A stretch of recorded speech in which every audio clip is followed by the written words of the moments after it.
What do you mean, missing? She had said when the phone call had come that afternoon. She'd been distracted by the kids tumbling their bags in the door ahead of her, trying to get her earplugs in to hear the call properly. It appears Mr. Elliot has disappeared from the mine site at the Golden Ark. Geotech have confirmed this with us. But he's due back in a few days. Couldn't he just be on his way home? We don't believe so. Essie called from in front of the open fridge. What is there to eat? Mim had frowned, pointed to her earbuds, turned away. Why am I hearing this from you? She had tried not to raise her voice. There are ways to speak to the department. We're working closely with Geotech. Protocol, Mrs. Elliot, on foreign investment sites, you understand. But how can he be missing? He's chipped. Can't you just geolocate him? They had ignored her question, asked if they could send someone around. She had asked again, but there was nothing they could tell her. She'd pictured the grey SUV parked in the driveway, the white concentric rings of the department logo, the faces behind the curtains in the street. No, thank you, she had said. We'll be fine. You'll let us know if he makes contact? As if they wouldn't already know. Of course, she had replied. Welcome to the Good Reading Magazine podcast, sponsored by Pantera Press. Good Reading is a monthly magazine dedicated to books and reading and aims to help readers discover their next favourite book. You can find out more about the books discussed on today's podcast at goodreadingmagazine.com.au.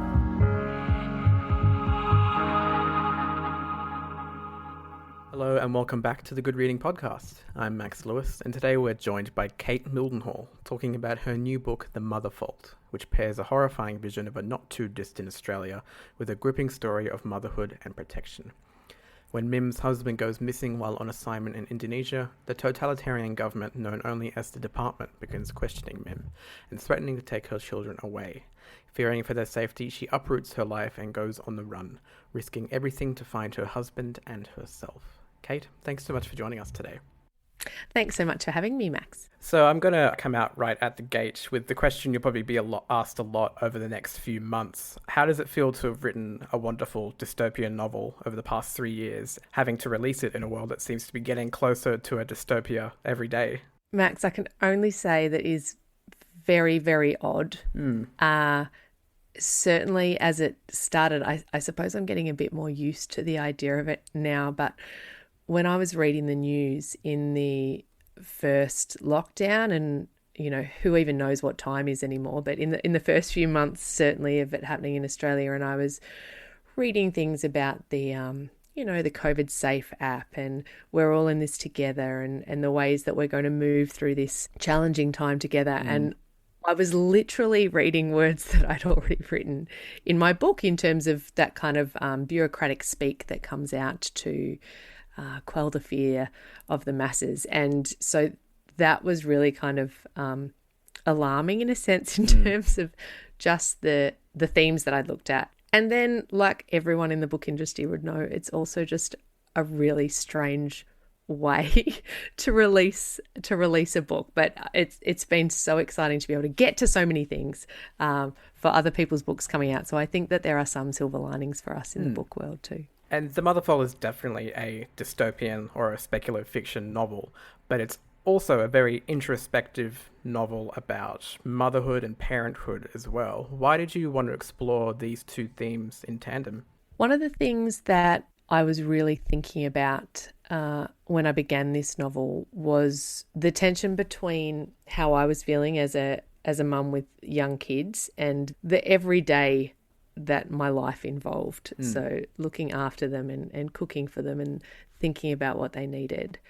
At the same time as I was watching things happening in the world where there were particularly women, going to great lengths to keep their children safe. And that idea that some days I wanted to chuck my kids in the bin because they were being such rat bags, and yet I knew that I would, if push came to shove, kill for them, was that tension that I really wanted to explore. So to do that, I needed to put this kind of everyday mum who I really related to, which is Mim in the book. I needed to put her into a really difficult, extraordinary kind of situation. And to do that, I had to push forward, I suppose, a little bit into a future that now seems very, very close. The book is, in some ways, a bit of a departure from your debut Skylarking, which took place in the 1880s. But at the same time, that novel sort of had a core theme of a character being torn between different kinds of love in their life. What fascinates you about that idea? Oh, I wish I knew, Max. I'm currently working, I've just started work on my third novel, and I'm like, are you serious, Mildenhall? Are you going to try a love triangle again? Because obviously I am in some way obsessed. I mean, the tension in those kind of situations, and the tension in The Mother Fault, which is kind of looking at Mim's self-love, her acceptance of herself as a mother at this point in her life, but also, and a dear friend, Penny Russin, who did a very early generous read for me, said, Kate, this is a love story between Mim and her children, and that's what I really wanted to come through as well. So about Mim finding herself in terms of at a plot level, having, you know, the various kind of romantic love interests that Mim has is just a gift always for plot and for story. So I love kind of playing with that tension as well. It seems very much to be her reckoning with her past as well, and her past kind of coming back to haunt her in a lot of ways, but also it's a past that, considering the world that she lives in now, is a past that was probably much better than her present now. Yeah, well, I think too, I certainly felt, and I know, you know, not only am just my talking to friends and other writers who are mothers, but in all the reading that I've done as well, women talking about their life when they became parents or carers for children, that it can almost feel like your whole previous life just disappears and it's not there as well. And so that was part of why I was also so interested in looking at geology as kind of this overall metaphor in the book. It was Mim being able to recognize that all those layers of herself and her past, she needs to draw on them to make it through this kind of extraordinary situation that she's in. That draws me to one of my later questions, which is that there's a sort of environmental undercurrent running throughout the novel that ties in really nicely with that theme of motherhood and sacrifice. Was that like a deliberate thing that you were trying to draw on? Well, in terms of the kind of environmental issues, they were things that really stress me out. So looking at the mining in Indonesia and the effects of that, as well as this kind of overall sense of climate crisis and the things that are changing in this world, I had to kind of push forward. I suppose in my head I was thinking it's kind of 20 years from now, but also if things had kind of gone to shit a little bit earlier for us in the past 5 years. And so I really was interested in exploring those ideas. I did a lot of reading and research about the impact of mining in places around the world, but particularly in Indonesia and PNG, and also the impact that has on families and the people who live close to those places. And so the idea that and many of the activists, environmental activists in Indonesia are women, are local women who working at a really grassroots level. So it's and of course Mim's got that past as well, which is to do with fracking on her own land and her kind of reckoning with that. And if she's a child of the land, her parents are farmers, where that plays for her. Again, I don't have any answers about any of it. I think the tensions in all those areas are what's so interesting to explore. Well, in terms of dystopian worlds, some readers have compared your vision of a one-party Australia to the totalitarian state of Gilead in A Handmaid's Tale. Was that a inspiration, or were there any other sort of dystopian worlds that you looked to when creating your own? I am one of the many people who read Handmaid's Tale many years ago and then kind of fell deeply into the television series. And what I loved in revisiting the television series too is that kind of threshold and how thin the line is between the normal world and where it flips into things going wrong. And that's really that space. And it's a difficult space to write in because you can get things hugely wrong, especially when a pandemic comes along. And I felt this. I don't know if you've had a similar feeling, Max, during the COVID situation, that moment where you think, is this it? Like, is this the moment that I should be starting to panic? Or is this the moment that I should have my bags packed or, be like hiding my family somewhere. So that idea of how generally we're well behaved and we do what the government tells us. So that was that kind of spot. And I think that that's done really well in the television series of Handmaid's Tale. I did really take Atwood's idea that everything that happens in the world of Gilead has happened before historically. I took that on board, and so to build this dystopia, I really drew on things that are happening around the world now or which have happened in the past. So, disappearances and how disappearances are used as a tool of totalitarianism, the idea of surveillance and how that is used. I took those from situations in the world. My shelves up here are filled with also people like James Bradley's writing, books like Clade, books that are being written now in this into a very close kind of a future.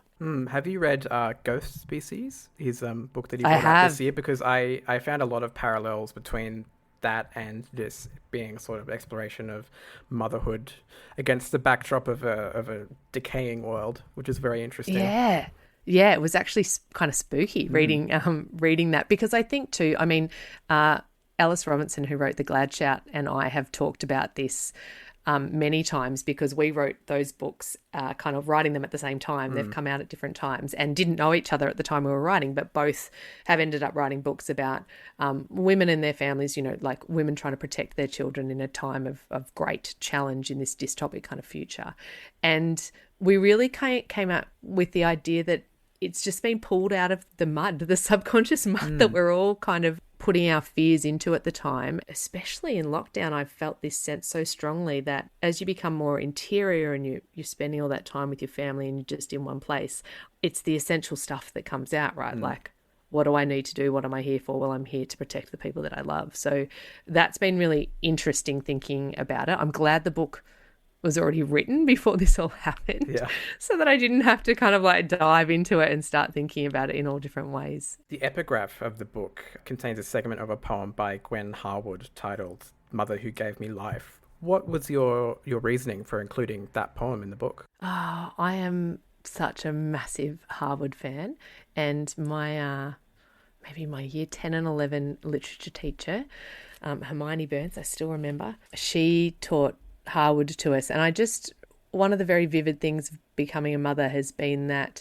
I read Harwood obviously as a 16-year-old girl and was so struck by poems like both Mother Who Gave Me Life and things like In the Park, which talks of this kind of suburban wife who has kind of watching her life go by, and they struck me then. And to read them again as a parent, it was really profound. And I think the idea also that mothers particularly, but in general, women through time, handing on their knowledge and their power to their daughters was something that was really powerful. And in the relationship between Mim and Essie, I really wanted to show that. I have two daughters, and they provided much inspiration and fodder for this book in many different ways. That's kind of for them as well. And you mentioned Essie, Mim's daughter, and I thought it was a really interesting choice that she's an 11-year-old girl and she's on the cusp of puberty, and in that way she kind of acts as like a foil for the development of Mim as a mother. Was that the kind of thinking behind Essie's character? Yeah, that's really interesting. Thank you for reading that so closely. I wanted her to be in a state that was both absolutely, as you say, on the cusp, childlike and yet pushing back against her mother as well. And also that sense of her knowingness. Essie kind of seems just to know all the time what's going on for Mim, kind of sees through the artifice and also the protective kind of artifice that she puts up, saying constantly, everything's going to be okay, which is something that all parents and adults will know, that experience of holding back your own fears and terrors to try and let the kids know that everything's going to be okay, even when they are absolutely aware of the fact that it is not. I did really want to play in that zone, and I suppose a little bit like what I did do with Kate and Harriet in Skylarking. It's just so interesting to me watching young women really at that time in their life, and I work with kids too in writing sessions and as a teacher, and I just think there is such fire and strength and knowledge at that time too. And for Mim to see that reflected in her daughter and for it to kind of wake her up is really important. Going back to that idea of paternal and maternal warmth that we were talking about with the poem extract, I thought that it contrasted very interestingly with the title being The Mother Fault, which is quite a almost accusatory kind of title. Where did that title come from? It totally is accusatory. That's a great word, and I'm going to steal that and use that when I'm asked this again, because when I first, it wasn't always called that. And when I first kind of arrived at it, I was like, yes, this is it. And I told my own mum, and she said, oh, you can't call it that. Like, no, gosh, you can't. Almost like the idea of putting mother and fault together was just absolutely an accusation that she felt readers couldn't handle. But I just, going further into it, and even having some readers now and booksellers kind of reflect back their own thoughts about it, which is far more than I intended it to be, the obvious ideas around it being a fault line and with the geological kind of references are there. That idea that you can be a mother to a fault. Mim tries so hard to live up to this idea of what she thinks she should be as a mother, and her kind of turning up at the school gate and her kind of ideas about what other women think of her and how she's doing her mothering. And then the other idea that it is, of course, all your fault, which is what mothers think all the time. Everything that goes wrong with my children in the world around me is all my fault. So there were just so many levels to play with it. I couldn't resist really in the end. It's interesting looking at that compared to Ben's character, the husband, and how he's completely not present in the narrative at all, but the entire plot is actually his fault in a way. Yeah, and it was really hard to know how to write Ben and where to put him, really, because I've written this book, it's taken me 4 years. I've written it many times over with many variations on what happens to Ben, and he is the driving force. I mean, the book opens with his disappearance, and Mim is trying to find him and trying to get to him, and she loves him and she relies on him.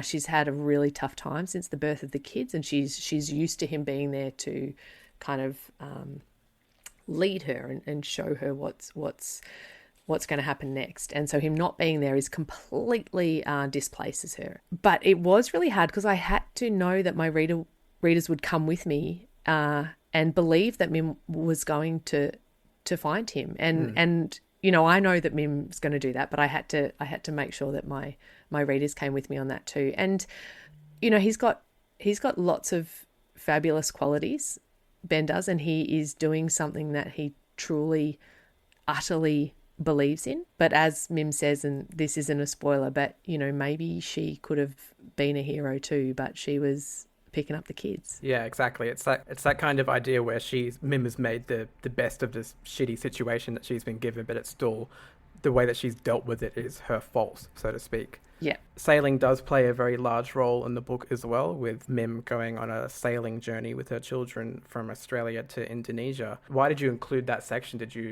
Is it from a personal love of sailing, or is it something else? It was not from a personal love of sailing. In fact, I had to go and go sailing to get that. What I knew is that Mim had to leave Australia by boat.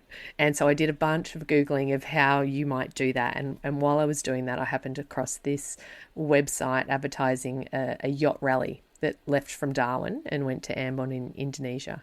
And they were looking for crew in a way that only writers do in their flights of fancy at 11 o'clock at night while they are researching and writing their books. I sent off an email saying that I had absolutely no experience sailing, but that I was very enthusiastic and keen, and I would love to crew on one of the boats as part of my research. And I didn't think I'd hear anything of it, but a couple of weeks out, they called me and said, someone had pulled out and someone needed another crew member.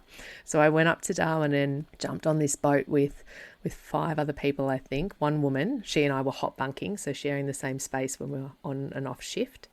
And we sailed to Indonesia. And what was brilliant about it is that I spent a lot of time on the coast, and it's very hard for me not to write the ocean into my writing.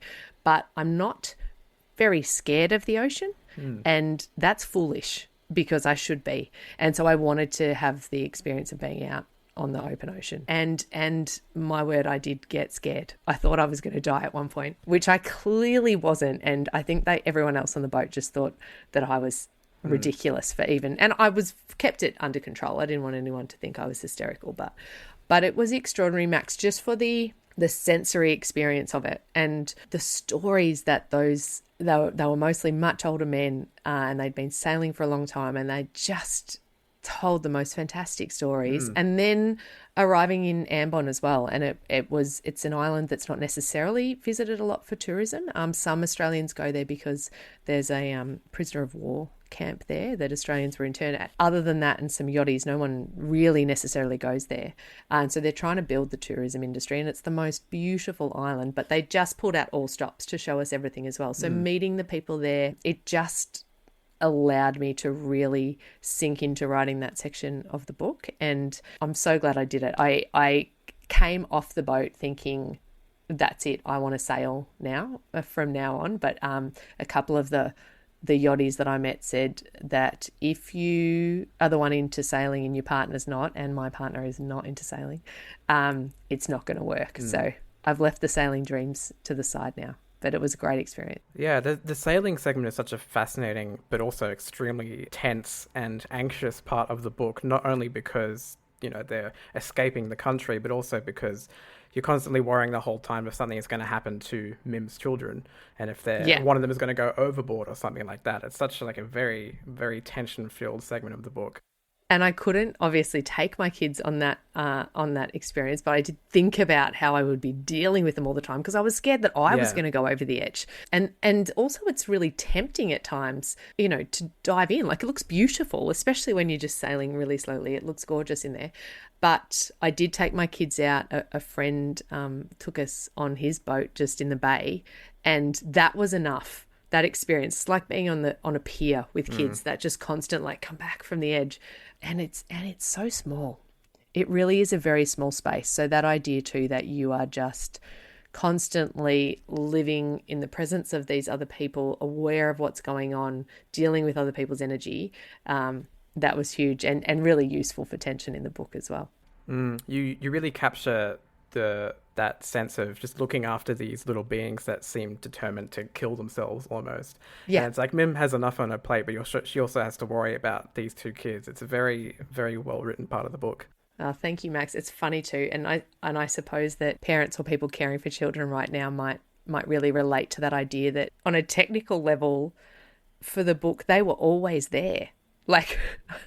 I ended up having to send them outside lots of times to kick a ball outside, which is what we do as parents when we want to have a conversation, because writing a book in which a woman is fleeing with her children requires that she is always with her children. So, that was great in the way that it was a constant reminder that I couldn't just get ahead of myself and start, going off on a flight of fancy of all the things that she was doing, because she wasn't, because ultimately every minute of every day what she was doing was looking after them. Well, for my final question, you mentioned a bit earlier that you were working on your third book already. Are there any hints on what it might be focusing on? Because your first was back in the past. Second one was sort of in the future. What's happening with the third one? So I can tell you that I am going back into the past again. So there is no rhyme nor reason to each project and how it comes to me. It was born out of some research that I was doing, and I'm currently, to give you a slight hint, I'm currently looking up at all the pictures that I've got up on my wall as inspiration, and I've got some old pictures of a meatworks and a picture of Marlon Brando. So hopefully that that helps. That sounds very interesting. Well, Kate, thank you so much for joining us today. Well, thanks so much for having me.